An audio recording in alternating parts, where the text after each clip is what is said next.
जेठालाल चंपकलाल गढ़ा की मुंबई इंडियंस का तो पता नहीं, लेकिन जेठा भाई के कंपटीटर अय्यर साहब की home town Chennai super Kings ने इस बार आईपीएल रिटेंशन और आईपीएल ऑक्शन में फिर से अपनी पुरानी रीति अपनाई कि अपने खिलाड़ियों को ऑक्शन में डालो, जो जो काम का है उसको कैसे भी करके वापस लेकर के आओ। चेन्नई की इस पुरानी रीत पर बस एक टीम रोड़ा डाल देती है और वो है मुंबई इंडियंस। और इस साल वो दीपक चाहर को लेकर के गए हैं, लेकिन चेन्नई वाले कॉनवे, रचिन रविंद्र, रवि अश्विन को वापस लेकर के आए हैं। 2018 में चेन्नई चैंपियन बनी, फिर 2021 में और फिर 2023 में। तो क्या ये साल फिर से चेन्नई का होने वाला है? क्या धोनी को इस बार आईपीएल ट्रॉफी के साथ विदा करने का कोई प्लान है? ये सब तो पता चलेगा मैदान में, लेकिन उससे पहले आइए जानते हैं चेन्नई का कैसा रहा इस साल के ऑक्शन का हिसाब किताब। क्या 3 स्पिनर्स के साथ चेपॉक में उतरना चाहेगी सीएसके? क्या है नए खिलाड़ियों के हालिया आंकड़े? और भी बहुत कुछ जानेंगे आज की इस वीडियो में। नमस्कार दोस्तों, रिकमाइंड में आज बात होगी चेन्नई सुपर किंग्स की। 5 बार की विजेता और 10 बार की फाइनलिस्ट चेन्नई की ऑक्शन रणनीति हमेशा खास रहती है। वो तब पैडल उठाते हैं जब उनको लगता है हाँ, इस खिलाड़ी की जरूरत हमें है। चेन्नई के ऑक्शन मैनेजमेंट में एक खास बात और भी देखी जाती रही है कि बाकी टीम्स की तरह चेन्नई बैकअप्स और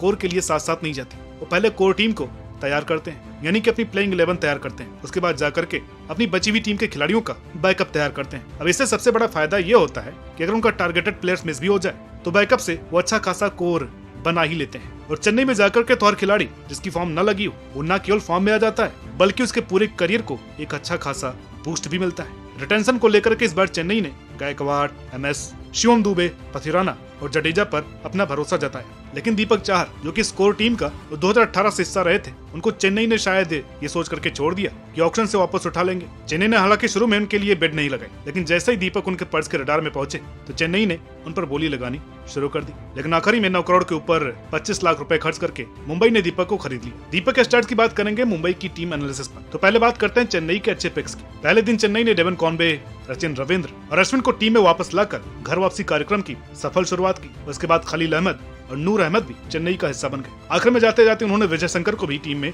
ले लिया। जब अगले दिन चेन्नई ऑक्शन पर आई तो उनके पास नंबर 3 के बल्लेबाज के लिए जैसे ही सामने राहुल त्रिपाठी आए, चेन्नई ने उन्हें ग्रैब कर लिया। इसके अलावा Deepak Hooda, Anshul Kamboj, Overton, Sam Curran, Mukesh Choudhary और नॉर्थन एलिस जैसे खिलाड़ी चेन्नई का हिस्सा बने। चेन्नई ने ऑलराउंडर्स की भरमार की हुई है, जो है शिवम दुबे, जड्डू, विजय शंकर, दीपक हुड्डा, अंशुल कंबोज, रचिन रविंद्र, जेमी ओवरटन, रामकृष्ण घोष, रविचंद्रन अश्विन और सैम करन। तो चलिए मुख्य खिलाड़ियों का प्रदर्शन देखते हैं और पता लगाने की कोशिश करते हैं कि क्या ये प्लेइंग 11 का हिस्सा बन पाएंगे। शुरुआत करते हैं डेवन कॉनवे से। 2022 में चेन्नई से जुड़े कॉनवे के लिए पंजाब और चेन्नई लड़ते रहे, लेकिन आखिर में उनकी घर वापसी हो ही गई। चेन्नई के लिए खेलते कॉनवे ने अभी तक 48 की औसत और 140 के स्ट्राइक रेट के साथ 924 रन बनाए हुए हैं। इसमें 672 रन तो 2023 के सीजन में आए थे। आखिर के 10 टी20 मैचों में कॉनवे ने 58 की औसत और 140 के स्ट्राइक रेट के साथ 350 रन बनाए और शायद इसलिए पंजाब भी उनके पीछे जा रही थी, क्योंकि उनके पास ओपनिंग स्लॉट में एक जगह खाली थी और आज भी खाली ही है। एक और कभी बल्लेबाज रचिन रविंद्र का सीधा सीधा मुकाबला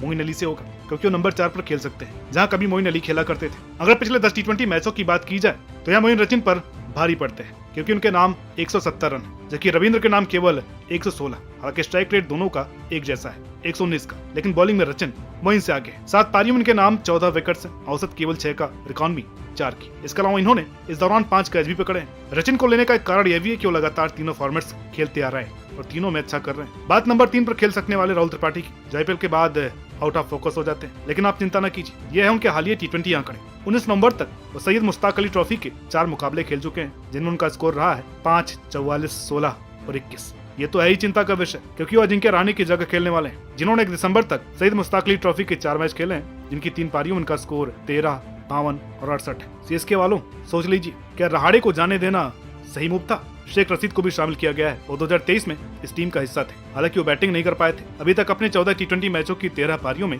उनके नाम 32 की औसत से 329 रन है। उनका स्ट्राइक रेट 131 का है और उन्होंने एक शतक भी बनाया है। हालांकि अंदर की तरफ से खेलते हुए अभी तक सैयद मुश्ताक अली ट्रॉफी में उन्होंने कुछ खास कमाल नहीं दिखाया है। टीम में एक विकेट कीपर वंश बेदी भी शामिल किए गए हैं। अगर एमएस अपने आप को कुछ मैचों में इंपैक्ट प्लेयर के तौर पर खिलाते हैं तो कॉनवे या वंश में से कोई एक कीपिंग करेगा। ऐसे में वंश के बारे में भी जान लेते हैं। दिल्ली प्रीमियर लीग में पुरानी दिल्ली 6 के लिए खेलते हुए वंश ने 8 पारियों में 44 की औसत और 185 के धुआंधार स्ट्राइक रेट के साथ 221 रन बनाए हैं, जिसमें ईस्ट दिल्ली राइडर्स के खिलाफ 41 बॉल्स में 86 रनों की पारी भी शामिल है, जिसमें उन्होंने शानदार 11 छक्के लगाए थे। अब सभी की बात करना तो मुमकिन नहीं है। अब सीधा ऑलराउंडर्स को पकड़ते हैं। रवि अश्विन को सब जानते हैं, उन्होंने अपनी टीम को पीएनपीएल भी जिताया है, जहां गेंदबाजी से कम बैटिंग से उन्होंने ज्यादा सुर्खियां बटोरी थी। इसके अलावा उन्होंने बांग्लादेश के खिलाफ चेन्नई टेस्ट में अपनी बॉलिंग से दिखा दिया है कि अगले साल आईपीएल में चेपॉक में वो क्या करने वाले हैं। बात जेमी ओबर्टन की। बिग बैश लीग में 9 मैच की 6 पारियों में इन्होंने 42 की औसत से रन बनाए हैं और 17 की औसत से 16 विकेट भी लिए हैं। ये शार्दुल ठाकुर की जगह टीम का हिस्सा माने जा सकते हैं। इसके अलावा सैम करन की भी सीएसके में वापसी हुई है। सीएसके के लिए खेलते हुए सैम करन ने 23 मैचों की 15 पारियों में 242 रन बनाए हैं, औसत रहा 20 का, स्ट्राइक रेट 160 का। वहीं 22 पारियों में 31 की औसत और 9 की इकॉनमी के साथ कुल 22 विकेट इनके नाम है। हालिया फॉर्म की बात करें तो वेस्टइंडीज के खिलाफ पिछले महीने खेली गई टी20 सीरीज में 2 पारियों में इन्होंने 24 और 42 बनाए, जबकि 4 पारियों में इनसे एक भी विकेट नहीं निकला। तो सीएसके का ये दांव कहीं उल्टा न पड़ जाए। लखनऊ से चेन्नई में आए दीपक हुड्डा की ये 5वीं आईपीएल टीम होने वाली है। सैयद मुश्ताक अली ट्रॉफी में अभी तक 4 पारियों में उनके स्कोर 1, 65, 46 और 26 रहे हैं, जबकि बॉलिंग करते हुए उनको 3 ही सफलताएं हासिल हुई। अब आते हैं बॉलर्स पर। मुकेश और पथिराना तो इस टीम का कोर है ही। नए बॉलर्स में खलील अहमद और नूर के साथ साथ नॉर्थन एलिस का नाम चर्चा में रहा था। 4 साल पंजाब किंग्स से खेलने के दरमियान 16 मैचों में एलिस के नाम 18 विकेट दर्ज है। इस साल वो केवल एक ही मैच खेले। हाल ही में पाकिस्तान के खिलाफ खेली गई टी20 सीरीज के पहले मैच में उन्होंने 9 रन देकर 3 खिलाड़ियों को आउट किया और अच्छी फॉर्म में भी नजर आ रहे हैं। अगर बात करें अफगान टाइगर नूर अहमद की, तो उन्होंने अबू धाबी लीग में अपने कातिलाना बॉलिंग से सनसनी मचा करके रख दिए। 6 पारियों में 10 विकेट, वो भी 7 की इकॉनमी के साथ। वो तीक्षणा की जगह चेन्नई का हिस्सा बने हैं। आइए दोनों के पिछले 10 टी20 मुकाबलों का मुआयना करते हैं। तीक्षणा ने जहां 6.5 की इकॉनमी और 15 की औसत से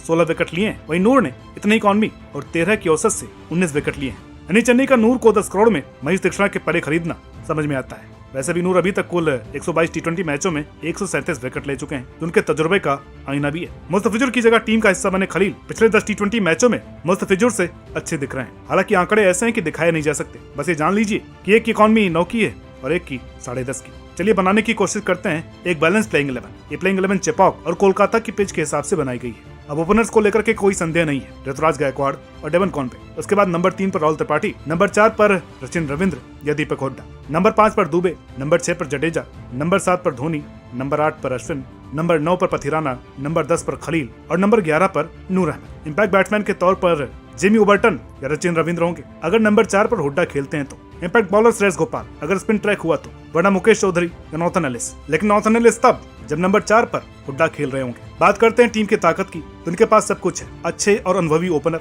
स्ट्रॉन्ग मिडिल ऑर्डर, भर भर के ऑलराउंडर्स, अच्छे फिनिशर्स, सबसे स्ट्रॉन्ग स्पिन ट्रायो जड्डू, ऐश और नूर, जिनको चेपॉक में 7 में से कम 5 मैच जिता ही देंगे और साथ ही साथ कोलकाता और लखनऊ के मैच भी जिताने का माद्दा रखते हैं। बात करें कमियों की, तो टीम में पेस बॉलर्स का बड़ा चेहरा नहीं है। अब तक दीपक चाहर, नतीजा पथिराना को सपोर्ट देते थे, लेकिन इस बार ऐसी कोई चीज नहीं है। 14 में से 5 मैचों में चेन्नई को बहुत ही टफ चैलेंजेस मिलने वाले हैं। इसके अलावा धोनी को छोड़कर कोई हिटर फिनिशर नहीं है। ओवरटन पर भरोसा कर सकते हैं, लेकिन इसके लिए एक ओवरसीज कम करना पड़ेगा और निश्चित तौर पर रचिन होंगे। लेकिन अगर खुदा न खास्ता किसी दिन टॉप 3 जल्दी निपट गया तो पूरी बैटिंग एक्सपोज हो जाएगी।